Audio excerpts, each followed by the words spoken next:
Hello everybody, welcome to K Lakshmi Rajeshwari YouTube channel. నా videos చూసేవాళ్ళు ముందు చూసే కన్నా మధ్యలో నుంచి బాగా చూడండి. నేను చాలా బాగా చెప్తాను. ఫస్ట్లో నాకు చెప్పడానికి చాలా అంటే భయం అవుతుంది. అందుకనేసి స్టార్టింగ్లో అయితే సరిగ్గా చెప్పలేను. రాను రాను చాలా బాగా అయితే చెప్తాను. ఇప్పటికైతే మా పిల్లలు ఎలా అల్లరి చేస్తున్నారో చూడండి.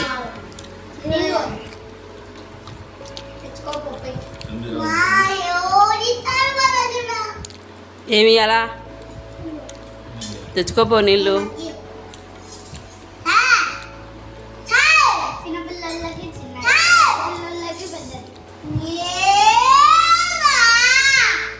ఇంకా మా పిల్లలు అయితే రోజు ఇలాగే కొట్టుకుంటూ ఉంటారండి. ఇంకా మేము నైట్ 12 గంటలకి ఇంటికి వచ్చామని చెప్పాను కదండి. నైట్ 12 నుంచి పడుకున్నామో లేదో మార్నింగ్ 9కి అయితే లేచాము. 9కి లేచిన నుంచి వీళ్ళకు దెబ్బ అయితే రైస్ అయితే వండి పెట్టాను. ఈరోజు అయితే టిఫిన్ ఏం చేయలేదండి, అన్నం పప్పే చేశాను. ఇంకా అది తినేలోపే మాకైతే 10 అయిపోయిందనమాట. దాంట్లోకి వడియాలు అందుకైతే వేయించి పెట్టాను. ఇంకా లేచారు కానీ ఇంకా అస్సలు పనుకోలేదు. ఇంకా లేచిన నుంచి కొట్టుకుంటూనే ఉండారు. ఇంకా వీళ్ళతో నా పని కాదు అనేసి ఆఫ్టర్నూన్ నుంచి అయితే నేనైతే స్కూల్కి అయితే పంపించేశాను. వీళ్ళు వెళ్ళిపోతే నా పని బాగా పూర్తిగా అయిపోతుంది. కొంచెం నాకు ఫ్రీగా కూడా ఉంటుంది అనిపించింది. ఇంకా నిద్ర అయితే చాలా బాగా నిద్రపోయాం కదా, అందుకే చాలా యాక్టివ్గా కూడా అనిపించింది నాకైతే. మా వారైతే పిల్లల్ని అయితే స్కూల్కి అయితే తీసుకొని వెళ్తున్నారు. ఇంకా వాళ్ళు వెళ్ళిన తర్వాత నుంచి ఇళ్ళల్లో చూస్తే ఎక్కడ బట్టలు అక్కడ ఉన్నాయి. తిరుపతి దర్శనానికి తీసుకెళ్ళిన లగేజ్ మొత్తం అయితే ప్యాకింగ్ అలా ఓపెన్ చేసి పెట్టాను. ఏవేవి ఉన్నాయి, ఏంటి, ఎక్కడ ఏం పెట్టాలి అనేసి ఏమేమి వస్తువులు తెచ్చినటువన్నీ పెట్టేసి బట్టలన్నీ అయితే ఉతికేసుకుందామనేసి బయట అయితే వేసేసాను. ఇంకా కిచెన్లో కూడా చాలా అసలు ఏం బాగాలేదు. ఇంక ఇది కూడా క్లీన్ చేసుకోవాలి. బట్టలు చూడండి ఎన్ని ఉన్నాయో. ఇప్పుడు ఇవన్నీ ఉతికేసేయాలి. ఇంకా పిల్లలు వచ్చేలోపు ఇవన్నీ దబదబా అయితే క్లీన్ చేసుకోవాలి. పిల్లలు వచ్చినారనుకో నాకు అస్సలు పని అయితే అయిపోదు అనేసి దబదబా బట్టలు అయితే ఉతికేస్తున్నాను. ఇంకా ఇవి ఉతికేంతసేపు ఉతుకుతూ ఉంటే బట్టలు అయితే వస్తూనే ఉన్నాయి. నేను ఈరోజు కొన్ని, మరుసటి రోజు కొన్ని అయితే ఉతికేసాను. ఇంకా బెడ్షీట్లు అవన్నీ రేపైతే ఉతికేద్దామనేసి అందుకే ఈరోజు కొన్ని ఉతికేసాను అనమాట. బెడ్షీట్లు రేపైతే ఉతికేస్తాను. నేను తిరుపతికి ఏవి తీసుకెళ్ళినా కానీ బట్టలు అయితే మొత్తం అయితే ఉతికేస్తానండి. వాడిన బట్టలు అన్నీ ఉంటాయి కదా, అందుకనేసి బెడ్షీట్లు కూడా ఉతికేస్తాను. మనం ఎక్కడంటే అక్కడ పడుకొని ఉంటాము, అక్కడ దుమ్ము డస్ట్ మొత్తం అయితే ఉంటుంది. అవంతా బెడ్షీట్లకి అన్నిటికీ అయ్యి ఉంటుందనే ఉద్దేశంతో నేనైతే ఉతికేస్తాను. నాకు ప్రతి వీడియోలోనూ చెప్తున్నానండి, నాకు వాషింగ్ మిషన్ ఉంటే ఎంత బాగుండో అనిపిస్తూ ఉంటుంది. ఎందుకంటే నాకు సిజేరింగ్ కావడంతో ఇలాగ బట్టలు ఉతకాలంటే చాలా ఇబ్బంది అవుతుంది. బట్టలు అయితే ఎలాగో ఒకలాగా మా డ్రెస్సులు పిల్లలవి అయితే ఉతికేయగలుగుతాను, కానీ ఈ బెడ్షీట్లు ఉతకాలంటే అందుకే ఇబ్బంది పడతాను. అందుకే మరుసటి రోజు అయితే బెడ్షీట్లు అయితే ఉతికేసాను. ఓన్లీ మా బట్టలు ఒకటే ఈరోజు అయితే ఉతికేసాను. పిల్లలవి, మావి, మా వారివి అయితే. ఇంకా ఉతికిన తర్వాత వాటన్నిటినీ ఆరేసి 1 అవర్ అయితే రెస్ట్ అయితే తీసుకున్నానండి. పిల్లలు వచ్చేలోపు కొద్దిసేపు పడుకుంటే నాకు కూడా కొంచెం ఎనర్జీగా ఉంటుంది. పిల్లలను పట్టుకొని కూడా బాగుంటుంది. వీళ్ళు ఎప్పుడూ కొట్లాడుకుంటూనే ఉంటారు.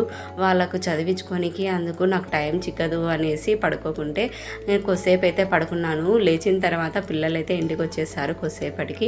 ఇంకా ఇళ్ళల్లో క్లీన్ చేసుకున్నానండి. వాళ్ళు వచ్చేలోపే కిచెన్లో, హాల్లో మొత్తం అయితే క్లీన్ చేసినా కానీ చూడండి ఎలా తెచ్చి ఇంటి నిండా వేసేసారో బుక్స్ అయితే. ఇంకా ఈవినింగ్ కూడా ఇలాగ పూజ చేసేసుకున్నాను. నాకు ప్రతిరోజు నేను ఇలాగ పూజ చేసుకోవడం అంటే చాలా ఇష్టము. మార్నింగ్, ఈవినింగ్ కంపల్సరీగా నాకు వీలున్నప్పుడల్లా పూజ అయితే చేసుకుంటాను. నేను సోమవారం, మంగళవారము, శుక్రవారము, శనివారము ఈ 4 డేస్ కంపల్సరీగా నేనైతే పూజ అయితే చేసుకుంటాను.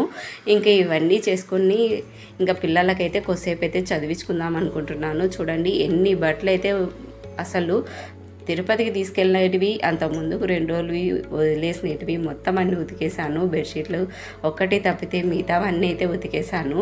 ఇంకా ఉతికిన తర్వాత ఇంట్లోకి అయితే వెళ్ళిపోయేలోపు మా పిల్లలు అయితే ఏం కొట్లాడుకుంటున్నారో వామ్మో అనిపించింది ఈ పిల్లలతో.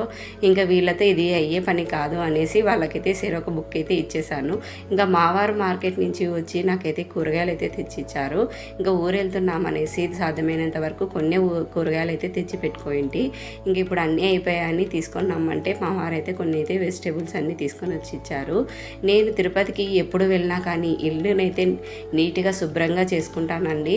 ముందుగానే ఇంట్లో బెడ్షీట్లు అన్నీ, ఫ్రిడ్జ్లు, గోళ్ళు మొత్తం అయితే క్లీన్ చేసుకొని తిరుపతికి అయితే వెళ్తాము. అందుకనే తిరుపతి నుంచి వచ్చేలోపు మా ఫ్రిడ్జ్లో అయితే ఏవి ఉండవు అనమాట, ఖాళీగా ఉంటాయి. ఏమన్నా ఉన్నాయి అంటే అవి కూరగాయలు కానీ ఇలాగా డ్రై ఫ్రూట్స్ ఏవో ఒకటి అవే ఉంటాయి, కానీ పప్పు గిప్పు ఇలాంటివి ఏవి ఉండవన్నమాట. అది కాక నీట్గా ఉంటుంది ఫ్రిడ్జ్ అయితే. ఇలాగ నేనైతే నెలకోసారి అయితే క్లీన్ అయితే చేసుకుంటాను ఫ్రిడ్జ్ని. ఇలాగ క్లీన్ చేసుకుంటే ఫ్రిడ్జ్ కూడా చాలా బాగుంటుంది, స్మెల్ రాకుండా బాగుంటుంది.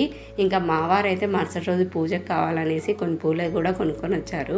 ఇంకా ఆ పూలు ఇవి మొత్తం అయితే ఫ్రిడ్జ్లో పెట్టేశాను. ఇంకా కొన్ని పూలు కట్టుకుంటూ మా పిల్లలకైతే కొద్దిసేపు అయితే చదివించాను. మా అబ్బాయి బుక్స్ కొత్తవి రావడంతో నేను పెయింట్ వేస్తాను, ఇలాగ కలర్స్ వేస్తానంటే సరేలే కొద్దిసేపు కలర్స్ వేసుకో అనేసి మా చిన్న అబ్బాయికి చెప్పాను. పెద్ద అబ్బాయికి అయితే టేబుల్స్ రాయినా అంటే పెద్ద అబ్బాయి అయితే టేబుల్స్ అయితే రాస్తున్నాడు. అయితే వీళ్ళు రాసే ప్రతిసారి నన్ను చాలా విసిగిస్తారండి. ఎంతసేపటికి చెప్పినా కానీ ఒక్క అక్షరం మొదలు పెట్టరు. ఇంకా అలాగే బంగపోతూ అరుస్తూ ఇలాగా ప్రతిసారి రోజు ఇలాగే ఉంటుంది నాకైతే పిల్లలతో. ఇంకా ఒక దిక్కు రైస్ అయితే పెట్టేశాను. ఇంకా ఇప్పుడు కూడా పడుకోకుంటే ఇట్లాగా త్వరగా పడుకుందాము దర్శనానికి పోయేచేలోపు. చాలా అంటే చాలా టైర్డ్ అయిపోయాయి అనమాట. నిన్న మొన్న నిద్ర లేక అందుకనేసి త్వరగా తినేసి పడుకుందాం అనేసి రైస్ అయితే ఒక దిక్కు పెట్టేసి నేనైతే మటుకు పూలు కట్టేసి మిగతావైతే బాక్స్లో అయితే పెట్టేశాను. ఇంకా మా ఆయనకి పేర్లు రాయమని ఇచ్చాను. ఇది ఊరెళ్ళే ముందు రోజే బుక్స్ అయితే కొనుక్కొచ్చారు. వీటికి అన్నిటిగా అట్టలు వేద్దామంటే ఊరెళ్తున్నాం అనేసి మా అమ్మకైతే ఇచ్చి పంపించాను. మా అమ్మ అయితే నీట్గా అట్టలేసి అయితే పిల్లలతో అయితే ఇచ్చి పంపించింది. ఇంకా మా పిల్లల బుక్స్ చూసేలోపు అమ్మ ఏంటి ఎన్ని బుక్స్ ఉన్నాయి నాకే అనిపించింది.